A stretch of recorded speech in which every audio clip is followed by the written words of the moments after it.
டிபெட்ல Buddhism ஏசப்பா காலத்தில் கிடையவே கிடையாது. தோல்ல துண்ட போட்டு எப்பப்பார் ஊருக்குள்ள பஞ்சாயத்து.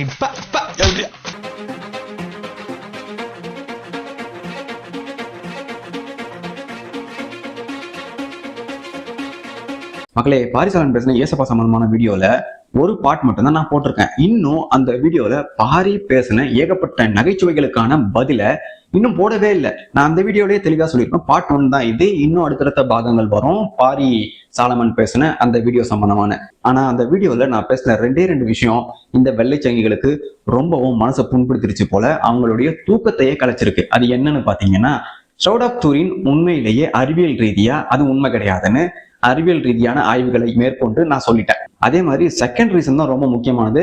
இவனுங்களை ரொம்பவும் வெறுப்பேற்றுச்சுன்னு சொல்லுவாங்க. அது என்னன்னா, பைபிள்ல இருக்கிற வசனத்தை மேற்கோள் காட்டி பைபிள்லயே தெளிவா சொல்லி இருக்குடா இந்த ஷவுட் ஆஃப் தூரின் எல்லாம் உருட்டுன்னு அப்படின்னு இவன்கிட்ட சொன்னதால இவனுங்களால ஏத்துக்கவே முடியல. அது எப்படி இவன் சொல்லலாம்? இவன் யாரு? முதல்ல பைபிள்ல படிக்கிறது நாங்க தானே, நாங்க சர்ச்சுக்கு வாரம் போயிட்டு வரோமே, எங்களுக்கு தெரியாத விஷயம் இவனுக்கு எப்படி தெரிஞ்சிருச்சுன்னு இவனுங்க பொறாமையில பொங்கிட்டு இருக்கானுங்க.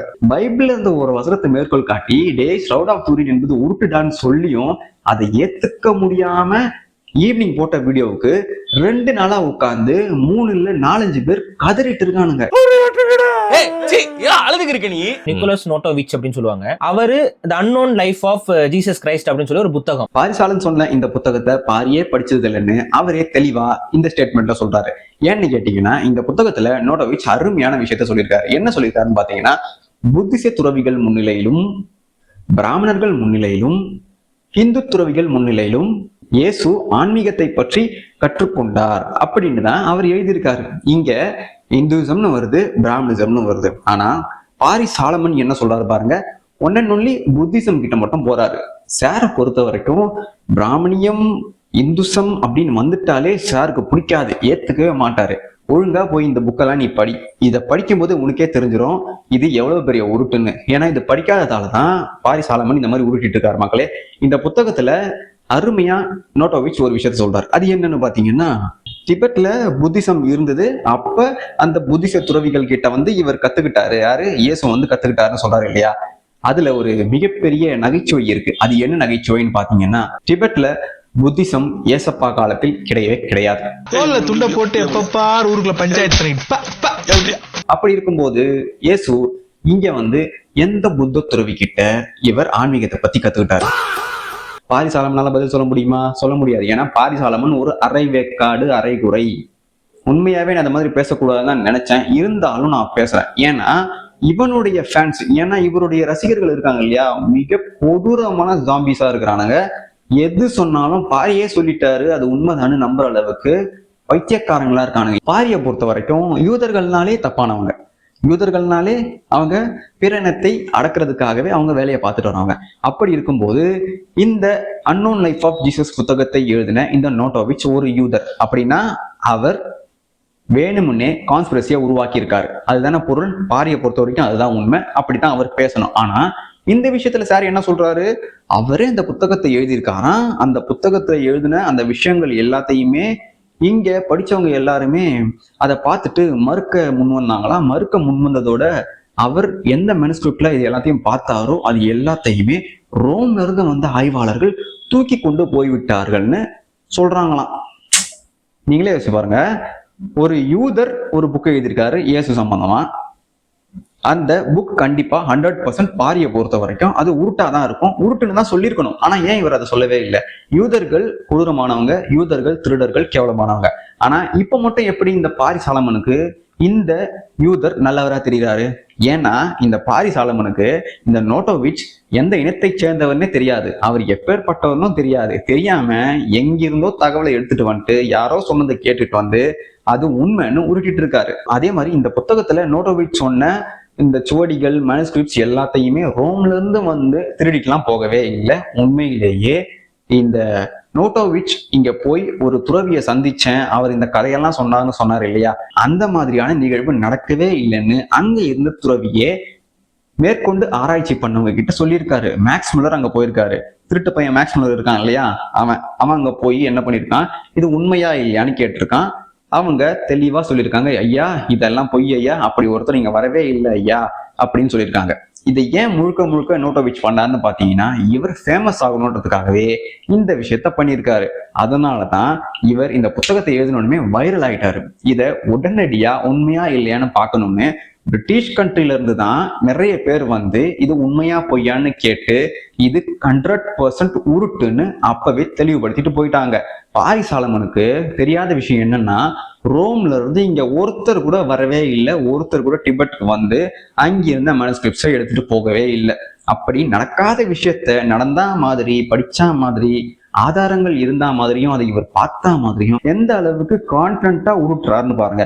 இந்த உருட்டையும் மூளை இல்லாத அரிசிப்பை தற்குறிகள் நம்பிட்டு உண்மைய ஆதாரபூர்வமா சொல்றவனை வந்து கடிச்சிட்டு இருக்கானுங்க. பாரி சொல்ற மாதிரி நோட்டோவிச் ரிசர்ச் பண்ண காலத்துல பயங்கரமா கிறிஸ்தவர்கள் எல்லாம் எதிர்த்தாங்களான்னு பாத்தீங்கன்னா அப்படிலாம் கிடையவே கிடையாது. கிறிஸ்தவர்களுக்கும் இதுக்கும் சம்மந்தமே கிடையாது. கிறிஸ்தவர்கள் இதை பார்த்ததுமே இது என்ன ஏதுன்னு பாக்குறதுக்கு நாலா பக்கத்துல இருந்தும் ஆள் அனுப்பவே இல்லை. பிரிட்டிஷ்ல இருந்து தான் சில ஆசிரியர்களும் சில ஆய்வாளர்களும் வந்து இங்க பார்த்தாங்க, அதையும் டீபங்க் பண்ணிட்டாங்க. இவர் சொல்ற மாதிரி ரொம்ப ரிஸ்கியான பிசினஸ், உயிர் போகக்கூடிய அளவுக்கான ஆபத்து இதுல இருக்குதா அப்படின்னு கேட்டீங்கன்னா கிடையவே கிடையாது. யாருமே கண்டுக்கவே இல்லை. இன்னும் சொல்ல போனா 2 பேரும் சேர்ந்து நடக்காத விஷயத்த, வரலாற்றிலே இல்லாத விஷயத்த, எவனோ வேணும்னே உருவாக்கின விஷயத்த இவங்க வந்து யார் மனதையும் புண்படுத்தாமல் நடந்ததாக அப்படி சொல்லியிருக்காங்க, அதை நாங்க எடுத்து சொல்லியிருக்கோம் அப்படின்னு உருட்டுறாங்க. ஆனா இந்து மதம் சம்பந்தமா ஏதாவது பேசுனா ஏன் இந்த தொட்டு தடவி முட்டு கொடுக்கிற வகையில இந்த ஷேர்கள் இருவர்களும் பேசுறது கிடையாது? யாராவது யோசிச்சு பார்த்திருக்கீங்களா? அப்படி பண்ணவே மாட்டாங்க. இந்து மதம்னு வந்துட்டா இந்த இதுலயே பேசி வச்சிருக்கான் இந்த தற்குறி. சங்கிகளாம். யார் சங்கிகளாம்? இந்து மதம் தேசியம்னு பேசினா சங்கிகளாம். நேஷனாலிட்டிக்கு ஒரு விளக்கம் கொடுத்தான் இந்த தற்குறி தான். என்ன விளக்கம் கொடுத்தான்னா, எவன் ஒருவன் யாரையாவது கொள்கிறானோ தன்னுடைய நாட்டு மக்களையே அவன் தேசத்துக்கு எதிரானவனா. இதே தற்குறி தான் தன்னுடைய நாட்டில் தன்னுடைய தலைமையில் வாழக்கூடிய 30,000 பேரை 3 நாள்ல கொன்னான். அது யாருன்னு பாத்தீங்கன்னா கொமைனி. அந்த கொமைனிக்கு தேசியவாதினா அப்படிதான் இருக்கணும், அவர் தான் இந்த உலகத்திலேயே மிகப்பெரிய தலைவர்ன்ற ரேஞ்சுக்கு வீர வணக்கம் செலுத்தினா இந்த தற்குறி. சங்கிகளாக இருப்பவர்களுக்கு கொஞ்சம் லைட்டா எரியும், அதனால கொஞ்சம் அந்த டிஸ்க்ளைமர் நான் சொல்லிடுறேன். சங்கிகளுக்கு இவர் சொல்ல போற விஷயத்தை கேட்டு வெறுப்பா இருக்குமா? நீ சொல்ற எல்லா விஷயத்தையும் கேட்க முடியாத அளவுக்கு கேவலமா தான் இருக்கு. இதுல இந்த விஷயம் மட்டும் என்ன அந்த அளவுக்கு புதுமையான விருப்பையா காட்டிட போது? நீ பேசுற எல்லாமே அப்படிதான் இருக்கு. குறிப்பா என்ன சொல்றன்னா, இந்து மதம் அப்படின்னு பேசுறவங்களை எல்லாம் சார் சங்கின்னு சொல்லுவானா. இவர் வந்து பச்சைகளுக்கும் வெள்ளைகளுக்கும் மூட்டு கொடுத்தா சார் வந்து நாம நடுநிலைவாதின்னு சொல்லணுமா? எப்படி சோறுதான் தம்பியா இல்ல வேற ஏதாவது தம்பியா? வெள்ளைக்காரங்க இங்க நம்ம இந்தியாவை அடிமைப்படுத்தும் போது ரைஸ் பேக் கன்வெர்ட்ஸ் அப்படின்னு தான் தொடர்ச்சியா சொல்றது உண்மை. அவங்கள ரொம்ப கொச்சைப்படுத்தி ரைஸ் பேக்குன்னு சொல்றது வந்து நம்ம முன்னோர்களை நாமே வந்து இழிவுபடுத்துறதுக்கு தான். Again one of the biggest நகைச்சுவை. ரைஸ் பேக்ன்ற டேர்மை வந்து நாம பயன்படுத்துறது நம்மளுடைய முன்னோர்களை வந்து நாமளே இழிவுபடுத்துறதுக்கு சமமா? ஏண்டா என்னுடைய முன்னோர்கள் ஏன்டா கன்வெர்ட் ஆறாங்க? அவங்க கன்வெர்ட் ஆனாங்கன்னா அவங்களுக்கு அதனுடைய விளைவு என்னன்னு தெரியாம கன்வெர்ட் ஆயிட்டாங்க. இப்ப நான் என்ன ஆயிட்டேன்னா கன்வெர்ட் ஆகல, அதுல இருந்து நான் வெளியே வந்துட்டேன். இப்ப எனக்கு அறிவு இருக்கு, இதுல எப்படா என்னுடைய முன்னோர்களை நான் வந்து இழிவு செய்யற மாதிரி ஆகும்? உண்மையாவே இந்த ரைஸ் பேக் டேர்மை எதுக்கு சொல்லுவாங்க தெரியுமா மக்களே? இத ஆர்எஸ்எஸ் காரனும் சொல்லல, பிஜேபியில இருக்கவனும் சொல்லல, இந்து மதத்துல இருக்கவனும் சொல்லல. இந்த வார்த்தையை முதல்ல யார் அதிகமா பயன்படுத்துறதுன்னு பாத்தீங்கன்னா மிஷினரிகள்.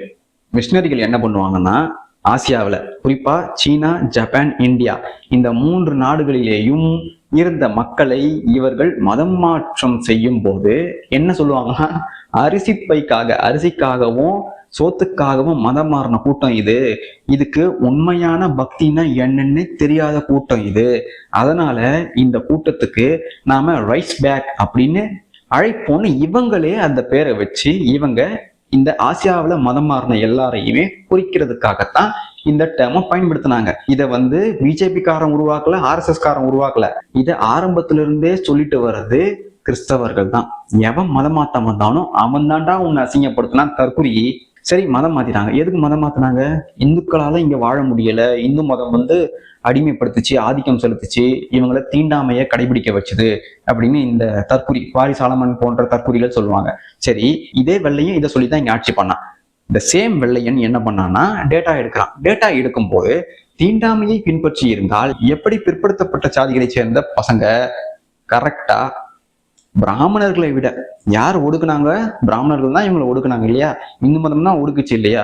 அப்படி ஒடுக்கின இந்து மதத்தை தோற்றுவித்த பிராமணர்கள் எப்படி இந்த பிற்படுத்தப்பட்ட மக்களுடைய பிள்ளைகளை பள்ளிக்கூடங்களில் அவர்களுடைய பிள்ளைகளை விட அதிக அளவில் படிப்பதற்கு இவங்க அனுமதிச்சாங்க. இது சம்பந்தமா வெள்ளையர்கள் இந்தியாவில் கல்வி முறை எப்படி இருந்ததுன்னு இவங்க வருவதற்கு முன்பு ஆய்வு பண்றாங்க. அந்த காலகட்டத்துல எப்படி இருந்ததுன்னு ஆய்வு பண்றாங்க. ஆய்வு பண்ணும்போது அதுல எடுக்கப்பட்ட தகவல் தான் இது.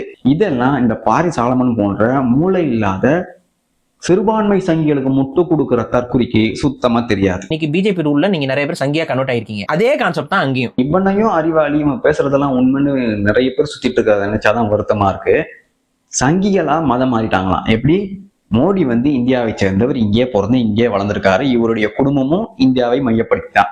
ஆனா எங்கிருந்தோ நமக்கு தொடர்பே இல்லாத அந்நிய நாட்டை சேர்ந்த ஒருத்தன் இங்க வந்து நம்மளை அடிமைப்படுத்தி, நம்ம பெண்களை கேவலப்படுத்தி, நம்மளை அழிச்சு ஒழிச்சு அடக்கி, நம்மளுடைய வளங்களை எல்லாத்தையும் திருடி அவன் ஒரு நாட்டை உருவாக்கி நம்மளுடைய ஆட்கள் லட்சக்கணக்கானோரை கொன்னு நம்மளை மதமாற்றம் பண்ணான். இந்த மதமாற்றமும் மோடி வந்து ஆட்சிக்கு வந்தது சங்கிகளா மாறுறது ஒன்னா. இவனெல்லாம் எதால் அடிக்கிறது? நீங்களே சொல்லுங்க. இவெல்லாம் பேசுறதுக்கு தகுதி உள்ளவனா? ஃபர்ஸ்ட் இப்படி ஒரு பேச்சை அதுவும் இந்தியாவில இருந்தே ஒருத்தன் பேசுறானா, இவெல்லாம் எப்பேற்பட்ட அடிமை புத்தியோட இன்னுமே இருந்துட்டு இருக்கான்னு உங்களுக்கு நல்லாவே புரியுதா? வெள்ளைக்காரங்க வந்து அடிமைப்படுத்தி எவ்வளவோ கொடூரங்களை பண்ணி மதமாற்றம் பண்ணதை இவன் ஜஸ்டிஃபை பண்றான். எப்படி? இங்க நம்ம எல்லாம் சங்கிகளா மாறிட்டோமா, அதனால அதுவும் இதுவும் ஒன்னா. என்னடா முட்டாத்தனமா பேசிக்கிட்டு இருக்க முட்டா பயல. நம்மளுடைய இந்து முன்னோர்கள் அரிசிக்கே வழி இல்லாம, சோத்துக்கே வழி இல்லாம இவங்க இந்த மாதிரி மதம் மாறிட்டாங்க. சரி, ஓகே, மதம் மாறிட்டாங்க. ஏன்னா இங்க தாழ்த்தப்பட்டு ஒடுக்கப்பட்டு இருந்தாங்க, அதனால அவங்க மதம் மாறிட்டாங்க. அங்க போய் என்ன ப்ரோ பண்றாங்கன்னு கேட்டா, அங்க போய் இங்க எப்படி இருந்தாங்களோ அதை விட உயர்ந்த நிலைக்கு போய் தலித் கிறிஸ்தவர்கள்னு ஒரு தனிப்பிரிவாவே இன்றைய வரைக்குமே இருந்துட்டு வராங்க. என்ன ப்ரோ, தீண்டாமையெல்லாம் ஏத்துக்கவே இல்லையே இந்த கிறிஸ்டியானிட்டி, தீண்டாமையை ஒழிச்சுதே இந்த கிறிஸ்டியானிட்டி, ஆனா என்ன ப்ரோ இது தலித் கிறிஸ்தவர்கள்னு ஒரு மாநாடு நடக்குது, மேடை போட்டு அவங்களுக்குன்னு சுவிசேஷத்தை நடத்திட்டு இருக்காங்க.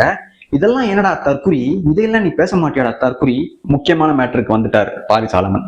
செயின்ட் தாமஸ் இந்தியாவுக்கு வந்திருக்கார்.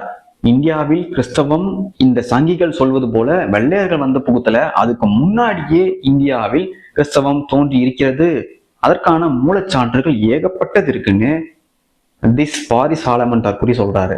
அது உண்மையா பொய்யான்னு பாத்தீங்கன்னா, என்ன அப்ப இதெல்லாம் பொய்யா? நம்ம இந்தியாவில மட்டும்தான் மக்களே, இந்த உலகத்திலேயே நீங்க எங்கேயும் கேள்விப்பட முடியாத அளவுக்கான விசித்திரமான பயங்கரமான பேய் கதைகள் எல்லாம் கேட்க முடியும். அது எங்கன்னு பாத்தீங்கன்னா கேரளாவை மையப்படுத்தி தான் இந்த கதைகள் எல்லாமே உருவாக்கப்பட்டிருக்கு. செயின்ட் தாமஸ் வந்து கிறிஸ்தவம் பரவுவதற்கு முன்னாடியே, அதாவது ஐரோப்பாவில பரவுறதுக்கு முன்னாடியே இந்தியாவில பரவிடுச்சு. சர்ச் என்பது ஐரோப்பாவில் கட்டப்படுவதற்கு முன்பே இந்தியாவில் கட்டப்பட்டு விட்டது. அதே மாதிரி இஸ்லாம் என்ற மதம் அங்க முகமது நபிகள் இறந்த பிறகு அந்த சுத்து வட்டார ரீஜியன்ல பரவுறதுக்கு முன்னாடியே இங்க கேரளாவில பரவிடுச்சு. மசூதியையும் இங்க கட்டிட்டாங்கன்னு இல்லாத ஒரு விஷயத்தையும், வரலாற்று குறிப்புகளில் எந்த ஒரு பக்கங்களிலும் பார்க்க முடியாத விஷயத்தையும் இங்க சர்வ சாதாரணமா வரலாற்று ஆய்வாளர்கள்னு சொல்லக்கூடிய பல இடதுசாரி தற்குறிகளும் கூச்சமே இல்லாம சொல்லி வச்சுட்டு போயிருக்காங்க. ஆனா அதற்கான ஆதாரங்களா அவங்க எதையுமே ப்ரொடியூஸ் பண்ணவே இல்லை இன்னி வரைக்குமே. அதே மாதிரியான கதையத்தான் பாரிஸ் சாலமன் கான் சொல்றாரு. என்ன சொல்றாருன்னா, செயின்ட் தாமஸ் வந்து இந்தியாவுக்குள் கிபி 52ஆம் ஆண்டு வந்தாராம். எனக்கு பர்போசாங்கிற பேர் மட்டும் ஞாபகம் இருக்கு. பைரட்ஸ் ஆஃப் தி கரீபியன்ல அந்த கேப்டனோட பேர் வந்து பர்போசா, அந்த கலீம்ல பாம்பு. அட தக்குரி, அது டேவி ஜோன்ஸ்ரா, பர்போசா கிடையாது. டேவி ஜோன்ஸ் யாருன்னு தெரியல, பர்போசா யாருன்னு தெரியல. இதுவே தெரியாம நீ எல்லாம் எதுக்கு இங்கிலீஷ் படம் பாக்குற? தமிழ் படத்தையே உனக்கு ஒழுங்கா பார்க்க தெரியாது. துரந்தர ரிவ்யூ பண்ணும் போதே எனக்கு நல்லாவே தெரியும் உனக்கு படம்னா எப்படி பார்க்கணும்னு கூட துள்ளியும் தெரியாதுன்னு. இதுல உலக படங்கள் உனக்கு எதுக்கு? தயவு செய்து நீ கட்டுக்கதைகளோட நிறுத்திக்க பிளீஸ். அந்த படங்களை எல்லாம் பார்த்தா அதுல வர கேரக்டர் எதையும் மனசுல நீ பதிய வச்சுக்காத. அதை வச்சு நீ ஏதாவது புது கட்டுக்கதைய உருவாக்கிடுவ. உன்னுடைய மூதாதையரான டிசிபி பாண்டியன் போல பரசுராம் கதை அவர் எப்படி சொல்லுவாரோ அதை பின்பற்றி வந்தவன் தான் நீ. அதனாலதான் எது எடுத்தாலும் நீ கதையா சொல்லிட்டு இருக்க. அதனால தெளிவா சொல்றேன், தயவு செய்து உலக படங்கள் எதையுமே பாத்துறாத. பார்த்துட்டு அதுல வர கேரக்டரை பார்த்து நீ உனக்கு ஏத்த மாதிரி இங்க உருட்டிட்டு இருக்காத ப்ளீஸ், விட்டுரு. ஏசப்பாவை ரோமர்கள் கொண்டதுக்கு அப்புறம் செயின்ட் தாமஸ் தப்பிச்சு அங்க இருந்து வந்து கடல் வழியா இந்தியாவை ரீச் பண்ணி கேரளாவிலிருந்து அப்படியே கடல் வழியாவும் தரை வழியாவும் வான் வழியாவும் இவர் என்ன பண்றாரு, வந்து செயின்ட் தாமஸ் மவுண்ட்ல இறங்குறாராம். இதனுடைய ஆதாரம் எங்க ப்ரோ இருக்குன்னு கேளுங்களேன் யாராவது. இவனுக்கு தெரியவே தெரியாது இதற்கான ஆதாரங்கள். இவன் சொன்ன இந்த உருட்டு கதை பொய்ன்னு கேரளாவில் இருக்க கிறிஸ்தவர்களே சொல்லுவாங்க.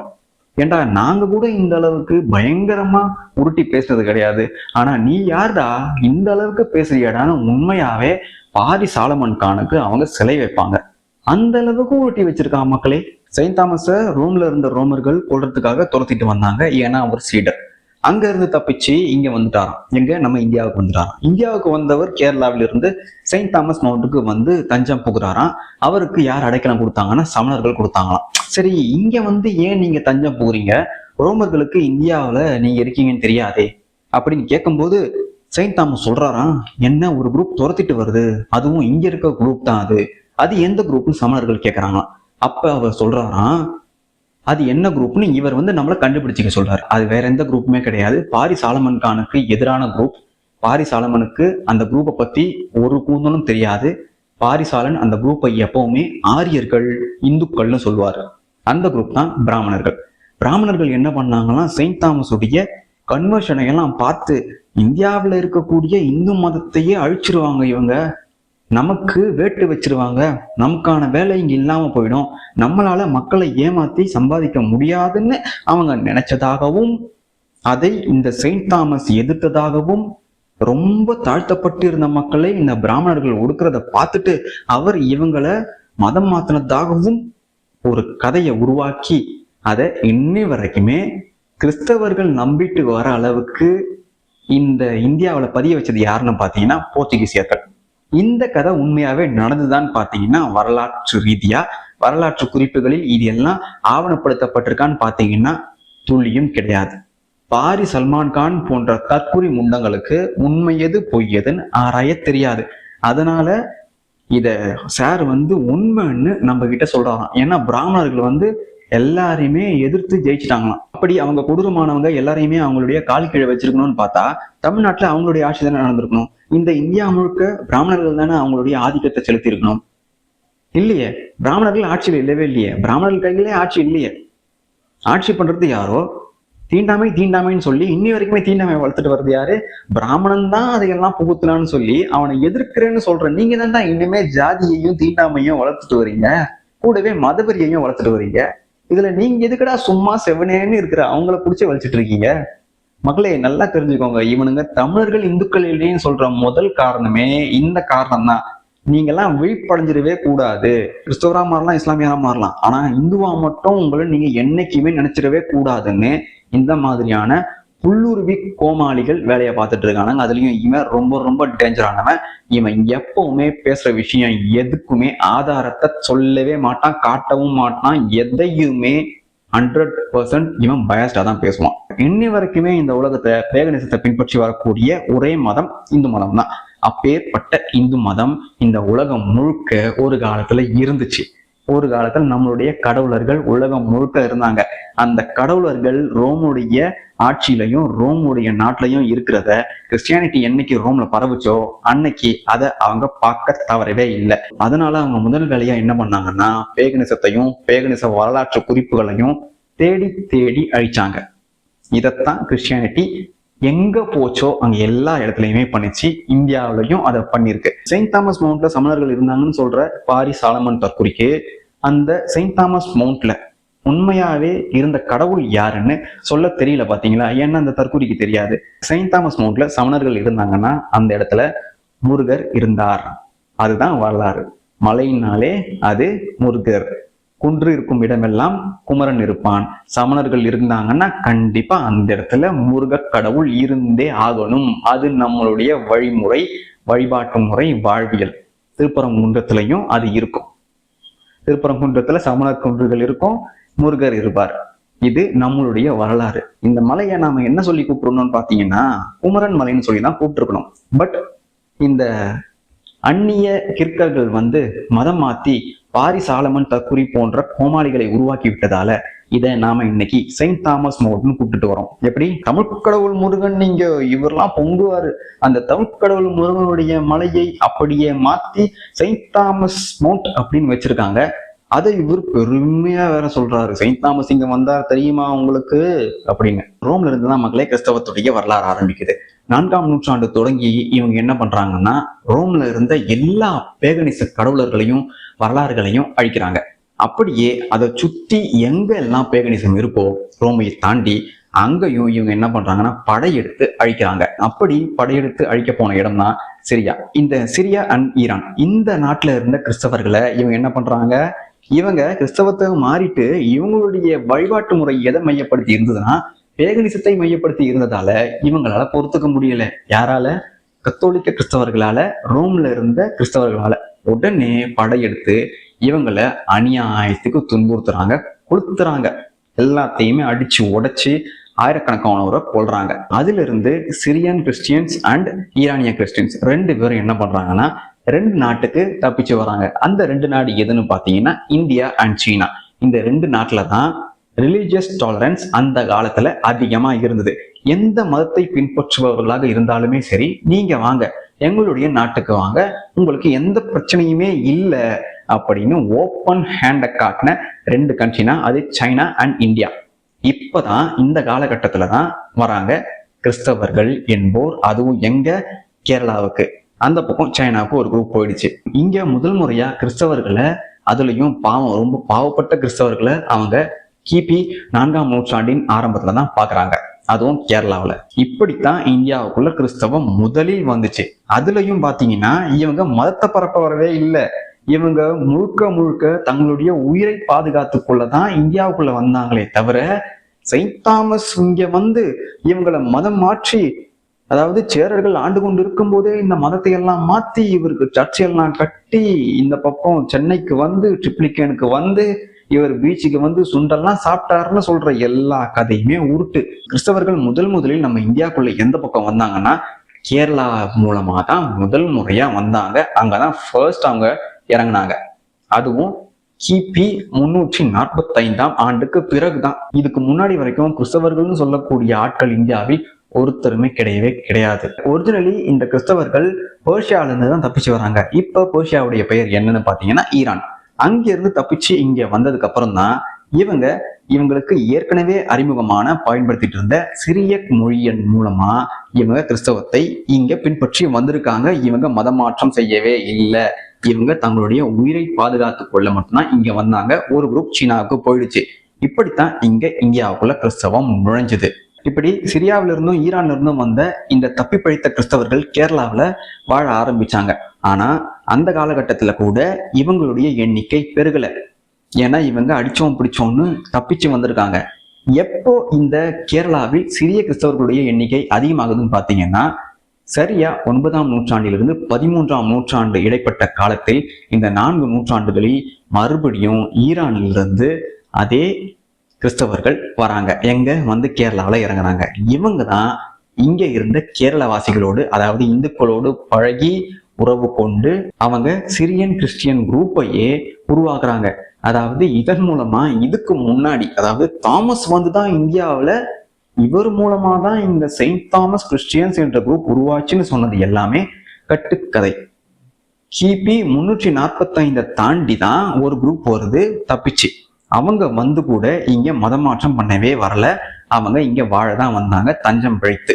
இதுக்கப்புறம் 9ல இருந்து 13ஆம் நூற்றாண்டுல தான் ஈரான்ல இருந்து வந்த கிறிஸ்தவர்கள், அதாவது பேகனிசத்தை மையப்படுத்தி இருந்த கிறிஸ்டியானிட்டியை பின்பற்றி வந்த மக்கள் இங்க வந்து இறங்கினதுன்னா இந்து மக்களோடு இவங்க கலந்து புது சிரியன் கிறிஸ்டியன்ஸ் என்ற ஒரு குரூப்பையே கேரளாவில் உருவாக்கி வச்சிருக்காங்க. இப்படித்தான் இங்க இந்த குரூப் வந்தாங்க. செயின்ட் தாமஸ் மூலமாலாம் இங்க யாருமே மதமும் மாறல, கிறிஸ்தவத்தையும் கொண்டு வந்து புகுத்தல. செயின்ட் தாமஸ் என்ற கேரக்டரே இந்தியாவுக்குள்ள வரவே இல்லை. ஃபர்ஸ்ட் பார்ட் வீடியோல ஆக்ட்ஸ் ஆஃப் தாமஸ் என்ற புத்தகத்தில் இந்த தாமஸ் இந்தியாவுக்கு வரவே இல்லை, இந்தியாவை பத்தியும் கேரளாவை பத்தியும் தென்னகத்தை பத்தியும் குறிப்புகளே அதுல இல்லைன்னு நான் சொல்லியிருப்பேன். அதுக்கு சில அரிசி பைகள் பயங்கரமா ஆக்ட்ஸ் ஆஃப் தாமஸ் என்னன்னு தெரியுமா உனக்கு, அதுல என்னென்னலாம் போட்டிருக்கு தெரியுமான்னு சொன்னானுங்க.